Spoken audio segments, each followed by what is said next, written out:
नमस्कार साथियों, मैं राकेश कुमार आपके अपने YouTube channel DR brother classes में आप सभी का स्वागत करता हूं। साथियों, आज मैं आपके लिए लेकर आया हूं पर्यावरण अध्ययन की एक बहुत ही महत्वपूर्ण कक्षा, जिसमें हम चर्चा करेंगे पर्यावरण अध्ययन की हमारी रीट के सिलेबस के आधार पर तीसरी इकाई के बारे में। यातायात और संचार के साधन हमारा पहला टॉपिक है। साथियों, इस पर हम चर्चा करेंगे। साथियों, पर्यावरण अध्ययन की पिछली कक्षाओं में हम लगभग पहली जो इकाई है रीट के सिलेबस की, उसको हम कवर कर चुके हैं, जिसमें हमने चर्चा की है परिवार के बारे में, सामाजिक बुराइयों के बारे में और वस्त्र एवं आवास के बारे में हम विस्तृत रूप से चर्चा कर चुके हैं। साथियों, आज का जो हमारा चर्चा का माध्यम है यातायात और संचार पर्यावरण अध्ययन की तीसरी इकाई के बारे में। आप सभी साथी कक्षा को अंत तक देखिए जरूर। साथियों, ऐसा कंटेंट आपको किसी और चैनल पर नहीं मिलने वाला है और आपके इससे संबंधित जो प्रश्न है एग्जाम में नहीं छूटेंगे।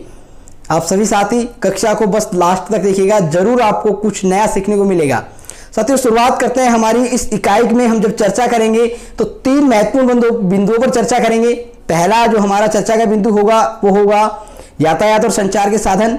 दूसरे बिंदु पर हम चर्चा करेंगे सड़क पर चलने और यातायात के नियम। और तीसरा जो बिंदु होगा हमारा संचार साधनों का हमारा जीवन शैली पर क्या प्रभाव पड़ा है, इसके बारे में हम चर्चा करेंगे। तो साथियों, शुरुआत करते हैं आज की कक्षा में यातायात और संचार के साधन में से यातायात के साधन के बारे में। साथियों, जो यातायात के साधन हैं वो क्या होते हैं? साथियों, यातायात क्या होता है? यातायात को हम परिवहन कहते हैं और यातायात जो है एक प्रकार से तृतीयक व्यवसाय का क्षेत्र है। किस प्रकार का क्षेत्र है साथियों?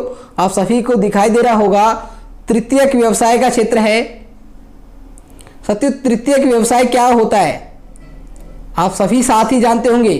साथियों, जो तृतीयक व्यवसाय होता है वो ऐसा व्यवसाय होता है जो प्राथमिक और द्वितीयक क्षेत्र का जो व्यवसाय होता है उसमें सहायता करता है। ये तृतीयक जो व्यवसाय है उसमें किसी वस्तुओं का उत्पादन नहीं होता है, बल्कि वस्तुओं के उत्पादन की जो प्रक्रिया होती है उसमें सहायता करना होता है। जैसे हमारे जो व्यवसाय प्राथमिक व्यवसाय, द्वितीयक व्यवसाय और तृतीयक व्यवसाय होते हैं। प्राथमिक व्यवसाय में जो प्राकृतिक संसाधनों के माध्यम से हम किसी वस्तु का उत्पादन करते हैं, जैसे मान लो कपास की खेती करना, डेयरी का उत्पादन करना। साथियों, कपास की खेती करने में हम मुख्यतः किस पर निर्भर होते हैं? वर्षा पर, जमीन पर और जो हमारी जो जैविक वातावरण है उस मिट्टी पर, इन सभी पर हम निर्भर करते हैं। डेयरी उत्पादन में हम निर्भर करते हैं पशुओं पर, पशुओं के लिए जो चारा होता है उन पर, खेती बाड़ी पर हम इन पर निर्भर करते हैं। तो ये हमारा प्राथमिक व्यवसाय है। और द्वितीयक व्यवसाय क्या होता है? जो प्राथमिक व्यवसाय से उत्पादित जो वस्तुएं होती है उनको विनिर्माण के द्वारा अन्य उपयोग में परिवर्तित करना। जैसे मिट्टी है, मिट्टी को हम ईंट बनाने में प्रयोग करते हैं, तो ये क्या है? हमारा द्वितीयक व्यवसाय। और तृतीयक व्यवसाय क्या होता है? साथियों, इसमें ये दोनों व्यवसाय हमारे प्राथमिक और द्वितीयक व्यवसाय। तृतीयक व्यवसाय इसमें सहायता उत्पन्न करते हैं। जैसे मान लो किसी वस्तु का उत्पादन होता है और उस वस्तु को उत्पादन करने के लिए हम बाजार में बेचने जाएंगे, तो उसके लिए हमें किसकी सहायता होगी? साथियों, हमें परिवहन का माध्यम तो करना पड़ेगा ना। वो परिवहन क्या है? एक तृतीयक व्यवसाय है। यातायात क्या है? हमारा तृतीयक व्यवसाय है। या फिर हम कहें किसी पर फोन से बातचीत करने के लिए, संवाद करने के लिए हमें संचार के साधनों की आवश्यकता होती है। तो ये संचार के साधन और यातायात के साधन क्या है? एक प्रकार से तृतीयक व्यवसाय है। किसे कहते हैं साथियों यातायात के साधन? हम चर्चा करते हैं। यातायात के जो साधन है साथियों, वस्तुओं को एक स्थान से या व्यक्तियों को, व्यक्तियों या संपत्तियों को भौतिक रूप से एक स्थान से दूसरे स्थान पर पहुंचाने से जो संबंधित कार्य होता है उसी को हम परिवहन या यातायात कहते हैं। साथियों, यातायात के जो साधन होते हैं वो कौन कौन से होते हैं? साथियों, मुख्य रूप से जो यातायात के साधन होते हैं वो मुख्य रूप से यातायात के जो साधन होते हैं वो तीन प्रकार के होते हैं। एक होता है भूतल परिवहन, दूसरा होता है वायु परिवहन और तीसरा होता है जल परिवहन। साथियों, भूतल जो परिवहन है इसको हम स्थल परिवहन कहते हैं। क्या कहते हैं साथियों? स्थल परिवहन कहते हैं। आप सभी साथ ही ध्यान रखें। और साथियों, ये जो भूतल परिवहन है इसको स्थल परिवहन कहते हैं। और स्थल परिवहन दो प्रकार के होते हैं, सड़क और रेल। इनमें साथियों वायु परिवहन और जल परिवहन, इनमें सबसे नवीनतम जो परिवहन का माध्यम है वो हमारा वायु परिवहन है। साथियों, कौन सा है? सबसे नवीनतम। और सबसे जो पुराना है साथियों वो हमारा भूतल और जल परिवहन, दोनों ही हमारे स्थल जो परिवहन है और जल परिवहन पुराने माध्यम है। साथियों, अब चर्चा करते हैं हम स्थल परिवहन के बारे में। और स्थल परिवहन में हम सबसे पहले चर्चा करेंगे सड़क के बारे में। साथियों, जिनमें से जो सड़क परिवहन है वो छोटी दूरियों के लिए सबसे सस्ता माध्यम है। और रेल जो परिवहन है वो मध्यम जो दूरियां होती है उनके लिए सबसे उपयोगी है। और जल परिवहन तो लंबी दूरी अगर हमको तय करनी है तो उसके लिए सबसे उपयोगी माध्यम है। साथियों, हम चर्चा करते हैं सड़क यातायात के बारे में। क्या होती है साथियों सड़क यातायात, कौन सा साधन है, इस साधन के बारे में हम चर्चा करते हैं। साथियों जो सड़क यातायात है, भारत में दुनिया की सबसे बड़ी सड़क प्रणाली वाले देशों में से पहला नंबर पर है साथियों। भारत में जो सड़क जो नेटवर्क है वो सबसे ज़्यादा है, सबसे विकसित है साथियों।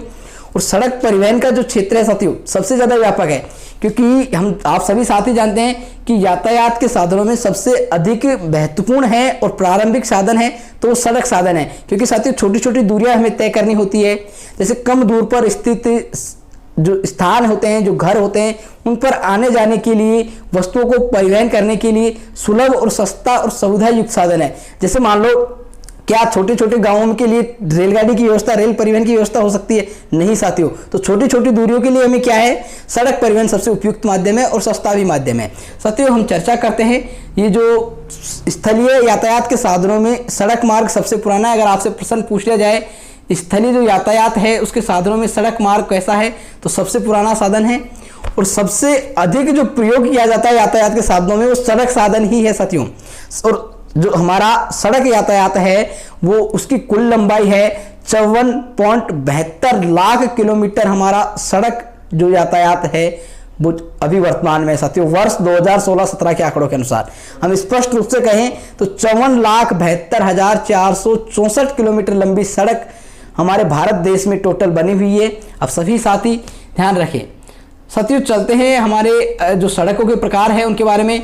सड़कों के जो प्रकार होते हैं साथियों हम संरचना और क्षमता के आधार पर जानते हैं। सड़क जो होती है संरचना और क्षमता के आधार पर दो प्रकार की होती है।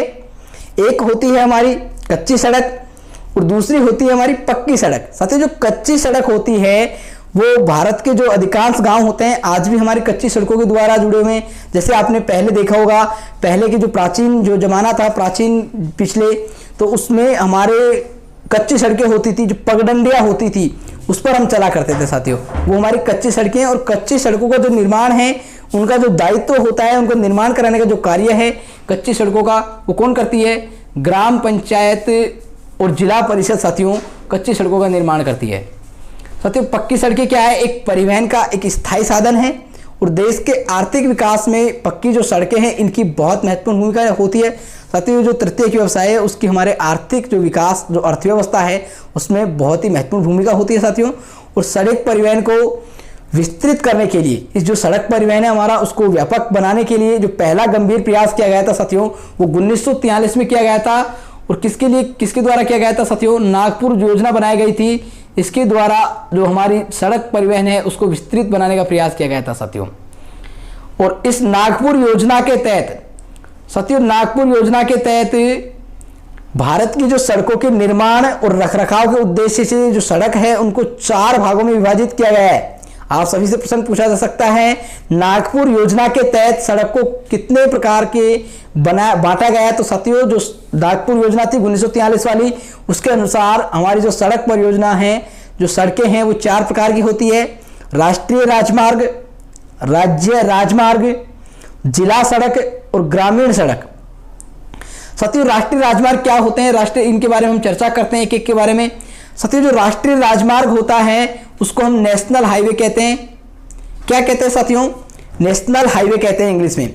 जो राष्ट्रीय राजमार्ग होते हैं वो कैसी सड़कें होती है? ऐसी सड़कें जो प्रदेश की राजधानियों को, महानगरों को, बंदरगाहों को, महत्वपूर्ण जो पत्तन है हमारे तथा रेलवे जंक्शनों को आपस में जोड़ती है, ये हमारी राष्ट्रीय राजमार्ग सड़कें कहलाती है। और राष्ट्रीय जो राजमार्ग की जो सड़कें होती है इनका संचालन केंद्र सरकार करती है हमारी। आप सभी साथी ध्यान रखें। और इसके निर्माण व रखरखाव का कार्य, राष्ट्रीय जो राजमार्ग है उनके निर्माण व रखरखाव का जो कार्य है राष्ट्रीय राजमार्ग प्राधिकरण, जो संगठन है राष्ट्रीय राजमार्ग प्राधिकरण, वो करता है साथियों NHAI। और इस राष्ट्रीय राजमार्ग प्राधिकरण की जो स्थापना है साथियों 1995 में की गई थी। आप सभी साथी ध्यान रखें, राष्ट्रीय राजमार्ग प्राधिकरण की स्थापना कब की गई थी? तो 1995 में की गई थी। और राष्ट्रीय राजमार्गों का निर्माण और रखरखाव का जो कार्य है वो NHAI अर्थात राष्ट्रीय राजमार्ग प्राधिकरण करता है। साथियों सड़कों की गुणवत्ता में सुधार के लिए एक शीर्ष संस्था है साथियों अगर सड़कों की जो गुणवत्ता है उसमें सुधार करने के लिए एक सबसे जो शीर्ष संस्था है तो वो राष्ट्रीय राजमार्ग प्राधिकरण है साथियों। आप सभी साथी ध्यान रखें, और राष्ट्रीय राजमार्गों की जो कुल लंबाई है हमारे भारत में वो 1,03,933 किलोमीटर है साथियों, और जो कि कुल सड़कों का 1.92% है हमारा राष्ट्रीय राजमार्ग की सड़कें हैं साथियों।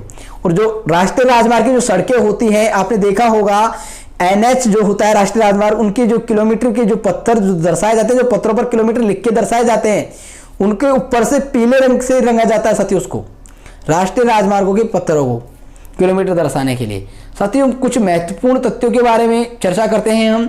साथियों NHAI अर्थात राष्ट्रीय राजमार्ग प्राधिकरण के अनुसार राष्ट्रीय राजमार्गों की जो सर्वाधिक लंबाई है वो उत्तर प्रदेश जिले में है। आपसे प्रश्न पूछा जा सकता है कि राष्ट्रीय राजमार्गों की सर्वाधिक लंबाई कहां कौन से राज्य में है, तो साथियों उत्तर प्रदेश राज्य में है 8,487 किलोमीटर, और दूसरे नंबर पर राजस्थान का नाम आता है जो कि 7,906 किलोमीटर। ये साथियों दोनों जो आंकड़े हैं पूर्व के आंकड़े हैं, लेकिन अब जो नए आंकड़े जारी हुए हैं 30/6/2017 को, 30 जून 2017 को, उसके अनुसार अगर आपसे पूछा जाए तो पहले नंबर पर राष्ट्रीय राजमार्ग की जो सर्वाधिक लंबाई है वो मध्य प्रदेश में है, और दूसरे नंबर पर उत्तर प्रदेश है, और तीसरे नंबर पर राजस्थान है।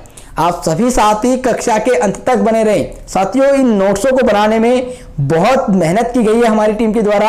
आप सभी साथियों को ऐसे नोट्स कहीं भी नहीं मिलने वाले हैं, और संपूर्ण सिलेबस के ऐसे ही नोट्स की PDF आपको उपलब्ध करवाई जाएगी कक्षा के अंत में। तो आप सभी साथी हमारे चैनल के साथ जुड़े रहें।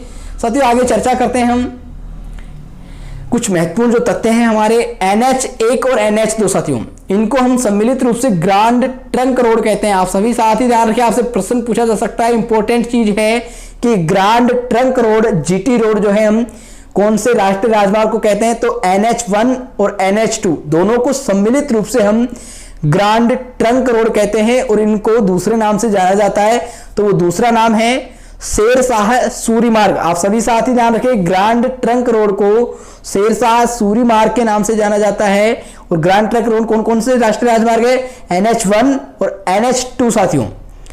साथियों अगर आपसे प्रश्न इस प्रकार से पूछा जाए कि भारत का सबसे लंबा राष्ट्रीय राजमार्ग कौन सा है, तो साथियों भारत का जो सबसे लंबा राष्ट्रीय राजमार्ग है वो NH7 है, और NH7 साथियों वाराणसी से कन्याकुमारी तक है साथियों। NH7 जो है वाराणसी से कन्याकुमारी तक है, और जो NH7 राष्ट्रीय राजमार्ग है वो 7 राज्यों से होकर गुजरता है साथियों। आप सभी साथी ध्यान रखें, NH7 है तो 7 राज्यों से होकर गुजरता है। 2369 किलोमीटर की लंबाई है साथियों। NH7 की जो सबसे लंबा जो हमारा राष्ट्रीय राजमार्ग है उसकी लंबाई अगर आपसे पूछ ली जाए तो 2369 किलोमीटर है।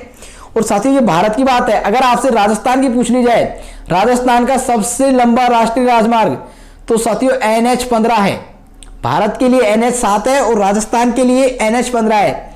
सबसे छोटे राष्ट्रीय राजमार्ग की बात करते हैं साथियों हम। साथियों भारत के बारे में, भारत का सबसे छोटा जो राष्ट्रीय राजमार्ग है वो NH47A है। कौन सा है साथियों, NH47 है, और ये जो है विलिंगटन आइसलैंड से कोचिन बाईपास पर फैला हुआ है, जिसकी लंबाई है मात्र 6 किलोमीटर है। सबसे छोटा जो राष्ट्रीय राजमार्ग है हमारा NH47A है, और इसकी लंबाई मात्र 6 किलोमीटर है। और जो कि ये NH है राष्ट्रीय राजमार्ग NH47A, ये केरल में जो वेम्बनाड झील है उसमें एक वेलिंगटन द्वीप है, वहां पर ये बना हुआ है, वहां पर स्थित है साथियों। और राजस्थान का अगर आपसे पूछा जाए सबसे छोटा, तो राजस्थान का सबसे छोटा राष्ट्रीय राजमार्ग NH71 भी है। आप सभी साथी ध्यान रखें साथियों, ऐसे नोट्स ऐसे कंटेंट आपको कहीं उपलब्ध नहीं होंगे अन्य। आप सभी साथी बने रहें जरूर। यहां से आपके जो पर्यावरण अध्ययन के प्रश्न है, एक भी प्रश्न नहीं छूटने वाला एग्जाम में की बार। साथियों देश की सबसे लंबी जो सड़क सुरंग है अगर आपसे पूछ ली जाए, हमारे भारत देश की सबसे लंबी सड़क सुरंग अगर आपसे पूछी जाए, तो साथियों चेनानी जो नासरी सुरंग है वो सबसे लंबी सुरंग है। कौन सी सुरंग है साथियों, चेनानी नासरी सुरंग हमारे भारत देश की सबसे लंबी सड़क सुरंग है, जो कि 928 किलोमीटर लंबी है। कितनी लंबी है साथियों, 928 किलोमीटर, और ये जम्मू कश्मीर राज्य में स्थित है। और इस सुरंग का जो उद्घाटन किया गया था हमारे जो वर्तमान जो प्रधानमंत्री है नरेंद्र मोदी जी, उनके द्वारा 2 अप्रैल 2017 को इसका उद्घाटन किया गया था। इसको समर्पित किया गया है राष्ट्र को साथियों। साथियों जो ये चेनानी नासरी सुरंग है, भारत की सबसे लंबी सड़क सुरंग, ये NH44 पर स्थित है। और कितनी ऊंचाई पर बनी हुई है साथियों? ये 1200 मीटर की ऊंचाई पर बनी हुई है, सबसे ऊंची लंबी सड़क सुरंग। आप सभी साथ ही ध्यान रखें। और इसका जो अन्य नाम है आपको देखने को मिल सकता है, पटनी टॉप सुरंग। साथियों जो चेनानी नासरी सुरंग है, भारत की सबसे लंबी सड़क सुरंग, इसका अन्य नाम जो है पटनी टॉप सुरंग है। साथियों आगे चर्चा करते हैं राष्ट्रीय राजमार्ग जो विकास परियोजनाएं हैं। हमारे सड़क परिवहन को अधिक विस्तृत करने के लिए राष्ट्रीय राजमार्ग विकास परियोजनाएं चलाई गई, जो कि बड़े पैमाने पर तो मुख्य रूप से 3 चरणों में चलाई गई, लेकिन इसके 7 चरण चलाए गए साथियों। 7 चरण अब तक चल चुके हैं। और इनका जो उद्देश्य था साथियों, राष्ट्रीय राजमार्ग जो विकास परियोजनाएं चलाई गई, इनका उद्देश्य था कम ईंधन खपत हो, जो हमारी ईंधन है वो कम लगे और उससे अधिक दूरी तय कर सके। अर्थात 2 लेन के जो राष्ट्रीय राजमार्ग थे उनको 4 या 6 लेन की पक्की सड़कों में परिवर्तित किया जाना इसका प्रमुख उद्देश्य था, राष्ट्रीय राजमार्ग विकास परियोजनाओं का। साथियों आगे जो इनमें जो पहला चरण है इनके बारे में हम चर्चा करते हैं। साथियों स्वर्णिम चतुर्भुज परियोजना। साथियों राष्ट्रीय राजमार्ग विकास परियोजनाओं के द्वारा पहली जो योजना थी स्वर्णिम चतुर्भुज योजना परियोजना, इसका जो शुभारंभ था साथियों वो किया गया था जनवरी 1999 में प्रारंभ की गई थी स्वर्णिम चतुर्भुज परियोजना। साथियों देश की अब तक की सबसे बड़ी सड़क निर्माण परियोजना अगर आपसे पूछ ली जाए, जो स्वर्णिम चतुर्भुज परियोजना जो है हमारी देश की अब तक की सबसे बड़ी सड़क निर्माण परियोजना है। इसके पहले चरण की बात करते हैं साथियों। पहले चरण में इसमें किसका विकास किया गया? इस चरण में दिल्ली के मध्य जो 6 लाइन वाले जो सुपर राजमार्ग का विकास इसमें शामिल था साथियों, दिल्ली के बीच में। साथियों जो चरण फर्स्ट था इसमें जो विकास की गई थी राष्ट्रीय राजमार्ग, उनकी लंबाई थी 5846 किलोमीटर। और जो पहले चरण में जो स्वर्णिम चतुर्भुज परियोजना का पहला चरण था साथियों, इसमें पहला चरण का उद्देश्य था देश के 4 विशाल महानगरों को जोड़ते हैं। साथियों जो स्वर्णिम चतुर्भुज योजना का जो पहला चरण था, इनका उद्देश्य था सुपर राजमार्गों का विकास करना, 6 लाइनों वाले, जो कि देश के 4 जो विशाल महानगर थे उनको जोड़ता है, दिल्ली, मुंबई, चेन्नई और कोलकाता। आपसे प्रश्न इस प्रकार से पूछा जाना है साथियों यहां से कि स्वर्णिम चतुर्भुज परियोजना के तहत कौन से 4 विशाल महानगरों को जोड़ते हैं? इन चारों के नाम आपको देखने को मिलेंगे और अन्य के देखने को मिलेंगे। तो साथियों आप याद कर ले, दिल्ली, मुंबई, चेन्नई और कोलकाता, ये चारों जो महानगर हैं वो स्वर्णिम चतुर्भुज परियोजना के तहत है साथियों। साथियों चरण दूसरे में क्या किया गया था? दूसरे चरण में उत्तर दक्षिण गलियारा और पूर्व पश्चिम गलियारा का विकास किया गया था साथियों जो उत्तर दक्षिण जो कॉरिडोर है, उत्तर दक्षिण जो गलियारा है, उसका उद्देश्य था जम्मू कश्मीर के श्रीनगर से, जम्मू कश्मीर में जो श्रीनगर है वहां से तमिलनाडु के कन्याकुमारी अर्थात कोच्चि सेलम पर्वत स्कंद सहित को 4016 किलोमीटर लंबे मार्ग द्वारा जोड़ना था साथियों। उत्तर दक्षिण जो गलियारा है इसका उद्देश्य था जो जम्मू कश्मीर के श्रीनगर से तमिलनाडु का जो कन्याकुमारी है उसको जोड़ना था, जो कि 4016 किलोमीटर लंबा मार्ग तय करके जोड़ा गया है साथियों। और दूसरा जो है साथियों इसमें पूर्व पश्चिम गलियारा, पूर्व पश्चिम गलियारे का जो उद्देश्य था जो असम में सिलचर स्थान है वहां से लेकर गुजरात के पोरबंदर को 3640 किलोमीटर जो लंबा मार्ग के द्वारा जोड़ा जाना था। और दोनों जो गलियारे हैं, दोनों कॉरिडोर है साथियों हमारे उत्तर दक्षिण और पूर्व पश्चिम, एक दूसरे को आपस में झांसी उत्तर प्रदेश में काटते हैं साथियों। आप सभी साथ ही ध्यान रखें, जो पूर्व पश्चिम कॉरिडोर है हमारा और उत्तर दक्षिण कॉरिडोर आपस में एक दूसरे को झांसी उत्तर प्रदेश में काटते हैं साथियों। और ये जो लगभग देश के 12 राज्य से होकर गुजरते हैं साथियों, जो उत्तर दक्षिण गलियारा और पूर्व पश्चिम गलियारा है देश के लगभग 12 राज्यों से होकर गुजरते हैं। इसके अलावा इसका जो चरण 3 था साथियों, इसमें 1157 किलोमीटर जो लंबा राष्ट्रीय जो राजमार्ग था उसको 4 या 6 लाइनों में चौड़ा करना था और देश के 12 बड़े बंदरगाहों से जोड़ा जाना इसका उद्देश्य था। चरण 3 के अनुसार जो राज्य की राजधानियां हैं, पत्तन है, महत्वपूर्ण पर्यटक स्थल है, उनको स्वर्णिम चतुर्भुज में जोड़ दिया जाएगा, ऐसा चरण 3 का उद्देश्य था साथियों। अगला चरण है हमारा 6। महत्वपूर्ण चरण के बारे में बताया मैंने, चौथा पांचवा इतना ज्यादा इंपॉर्टेंट नहीं है साथियों। जो छठा चरण है राष्ट्रीय एक्सप्रेस वे का निर्माण किया जाएगा। चरण 6 के अंदर जो हमारा राष्ट्रीय एक्सप्रेस वे उसका निर्माण किया जाएगा। एक्सप्रेस वे क्या होता है इसके बारे में हम आगे चर्चा करेंगे साथियों। अब चर्चा करते हैं हम दूसरी मार्ग के बारे में, राजकीय राजमार्ग अर्थात राज्य राजमार्ग इसे हम कहते हैं, स्टेट हाईवे साथियों। साथियों जो स्टेट हाईवे होते हैं वो जिला जो मुख्यालय होते हैं हमारे, जो राज्य की राजधानी होती है, राज्य के जो मुख्य शहर होते हैं उनको आपस में और राष्ट्रीय राजमार्गों से जोड़ते हैं। साथियों आप सभी साथी ध्यान रखें, राज्य जो राजमार्ग होते हैं साथियों वो जिलों मुख्यालयों को, जिला के जो मुख्यालय होते हैं, राज्य की राजधानी होती है और राज्य के मुख्य शहरों को आपस में जोड़ते हैं, और जो राष्ट्रीय राजमार्ग है उनसे इन चीज़ों को जोड़ते हैं। साथियों ये जो इनका जो संचालन है राष्ट्रीय राजमार्ग, राजकीय राजमार्ग का, राज्य राजमार्ग का संबंधित राज्य की सरकार के द्वारा किया जाता है, या फिर जो केंद्र शासित प्रदेश है उससे संबंधित उसी सरकार के द्वारा किया जाता है। आपने पढ़ा होगा भी कि राष्ट्रीय राजमार्ग जो था उसका जो संचालन था वो केंद्र सरकार करती है, लेकिन राज्य राजमार्ग राज्य से संबंधित सरकार करती है। साथियों अगली जो सड़क है हमारी जिला सड़कें हैं, डिस्ट्रिक्ट रोड्स।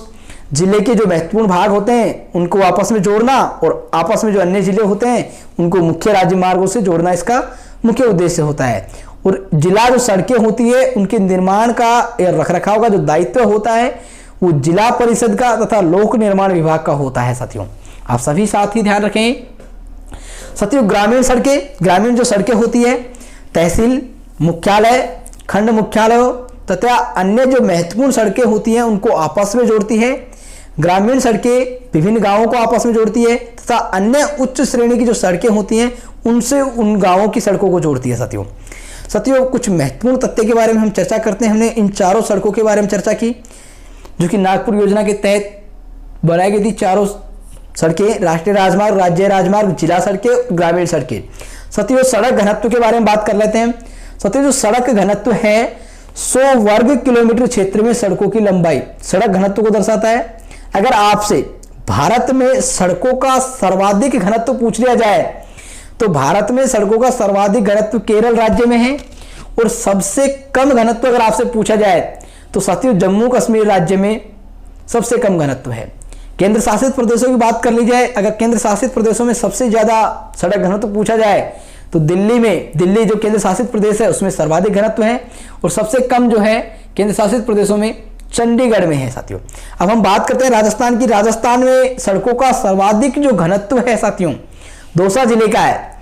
राजस्थान में सड़कों का सर्वाधिक घनत्व अगर आपसे पूछ लिया जाए तो दौसा जिला, अगर सबसे कम पूछा जाए सबसे कम सड़कों का जो घनत्व है वो हमारा जैसलमेर जिले का है। साथियों उनके बारे में कुछ जो परियोजनाएं थी सड़क विकास के बारे में उनके बारे में और चर्चा करते हैं। सेतु भारतम परियोजना। साथियों क्या थी सेतु भारतम परियोजना? पीएम जो हमारा प्रधानमंत्री है नरेंद्र मोदी के द्वारा 4 मार्च 2016 को शुभारंभ किया गया था। साथियों नई दिल्ली में सेतु भारतम जो परियोजना थी उसका शुभारंभ प्रधानमंत्री नरेंद्र मोदी के द्वारा 4 मार्च 2016 को किया गया था, जिसका उद्देश्य था जो हमारे सभी राष्ट्रीय राजमार्ग हैं उनको रेलवे क्रॉसिंग से मुक्त करना। जो राष्ट्रीय राजमार्ग है उनसे जो रेलवे क्रॉस होती थी उनको मुक्त करना था। साथियों आप सभी साथी ध्यान रखें। साथियों एक और नीति थी हरित राजमार्ग नीति 2015, जिसका शुभारंभ किया गया था 29 सितंबर 2015 को। इसका उद्देश्य था साथियों वृक्षारोपण करना, प्रत्यारोपण, सौंदर्यीकरण एवं रखरखाव करना। जो राज्य राजमार्ग होते हैं उनके दोनों ओर वृक्षारोपण करना इसका मुख्य उद्देश्य था साथियों। और इसी हरित राजमार्ग नीति 2015 के तहत 1 जुलाई 2016 को national green highway project launch किया गया साथियों। इसके तहत जो 1 जुलाई 2016 है उसको national green highway project launch किया गया है। साथियों अब बात करते हैं हम एक्सप्रेस वे के बारे में। आप सभी साथी, गर्मियों का समय है साथियों, आप सभी साथी भी पानी पी ले, मैं भी साथियों पानी पी लेता हूं।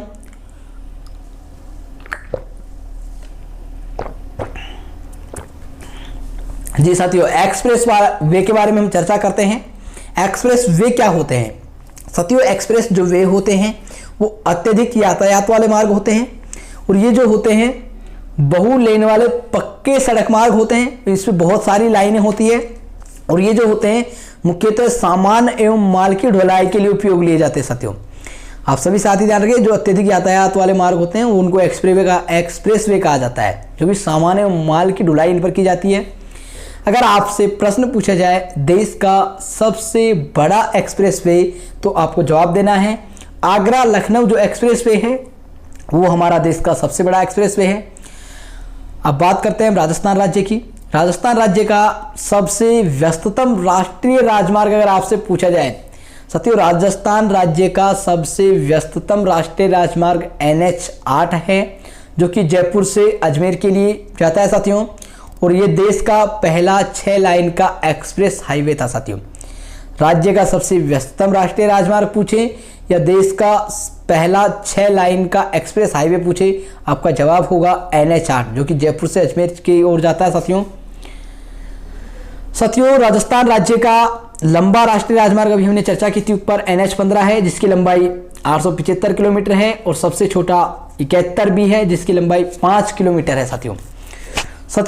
राजस्थान का सबसे, अब हम बात करते हैं राज्य राजमार्ग की। अभी हमने ऊपर बात की राष्ट्रीय राजमार्गों की। आप सभी साथी इनको एक एक चीज को याद करें साथियों, एग्जाम की दृष्टि से बहुत महत्वपूर्ण टॉपिक है ये।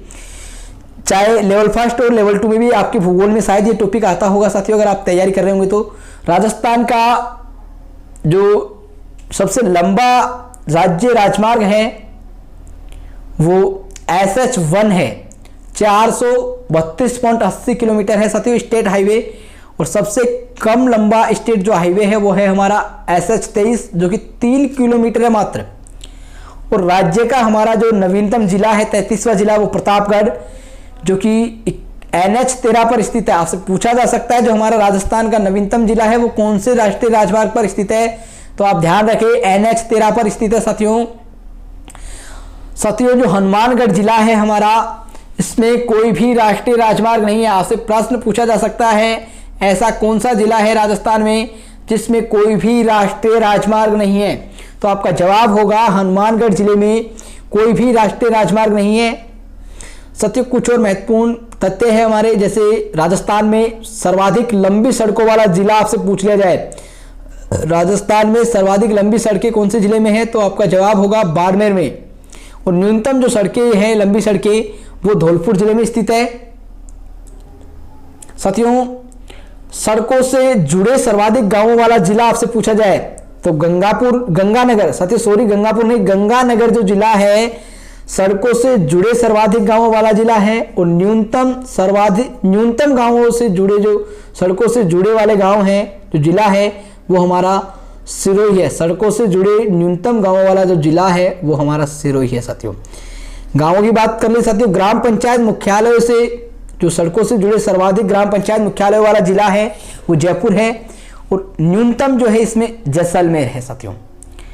राजस्थान में सर्वप्रथम जो राजकीय बस सेवा शुरू की गई थी साथियों वो टोंक से की गई थी। राजकीय बस सेवा टोंक से 1952 में शुरू की गई थी।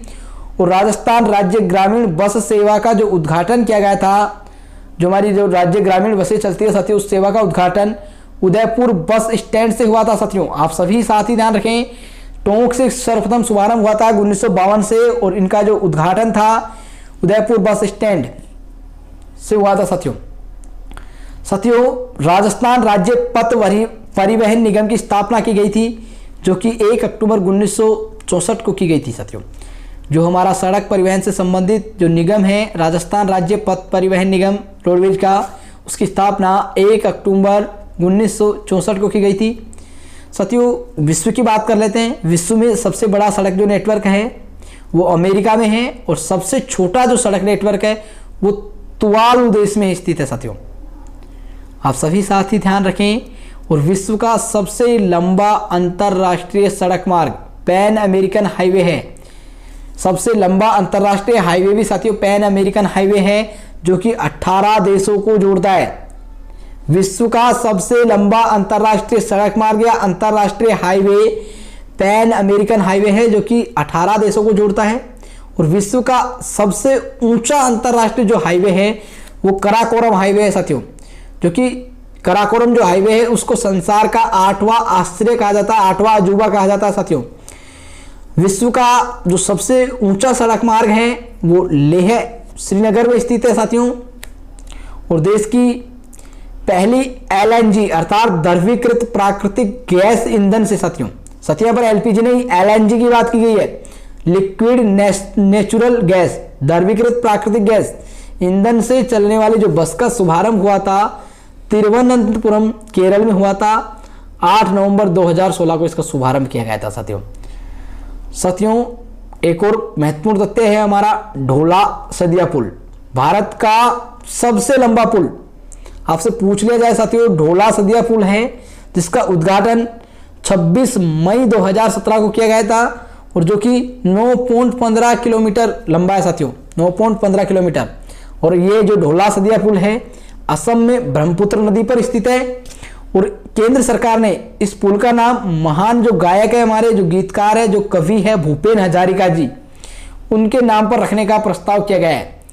आप सभी साथी ध्यान रखें साथियों, आज की जो कक्षा है हमारी, आज उसको हम यहीं पर समाप्त करते हैं साथियों। बहुत लंबी कक्षा हो गई है। अगली कक्षा में हम चर्चा करेंगे अन्य जो यातायात के परिवहन है, रेल परिवहन और वायु परिवहन और जल परिवहन के बारे में। आप सभी साथी हमारे साथ बने रहिएगा साथियों। आपको ऐसा कंटेंट YouTube चैनल पर किसी भी YouTube चैनल पर नहीं करवाया जा रहा है। आप सभी साथी किसी भी YouTube चैनल पर देख सकते हैं। आप सभी साथी विश्वास के साथ हमारे यहाँ जुड़े रहें। जरूर आपको पर्यावरण अध्ययन का ऐसा कोर्स करवाया जाएगा जिसमें से आपके लगभग 20 से ऊपर प्रश्न आसानी से मिलेंगे साथियों। मेरे पिछले नोट्स में से भी 23 प्रश्न रीट में सेम ऐसे कैसे मिले थे और अब की बार मैं पूरे सिलेबस से नोट्स बनाऊंगा और आपकी तैयारी करवा रहा हूं। आप सभी साथी मेरे साथ जुड़े रहें विश्वास के साथ। धन्यवाद साथियों। हम DRB टीम की तरफ से आशा करते हैं कि आप सभी साथियों का भविष्य उज्जवल हो। आप सभी साथी जल्द ही शिक्षक बने और शिक्षक बनकर राष्ट्र निर्माण में अपना योगदान दें तथा अपने माता पिताओं का नाम गौरवान्वित करें। और जो भी साथी नए हैं, पहली बार हमारे चैनल को देख रहे हैं, वो हमारे चैनल को सब्सक्राइब करें और बेल आइकन प्रेस करें। और आप सभी साथी भी अपने सभी साथी दोस्तों के साथ इस चैनल को जरूर शेयर करें, जिससे वो भी हमारी इन निःशुल्क कक्षाओं का फायदा उठा सके। धन्यवाद साथियों।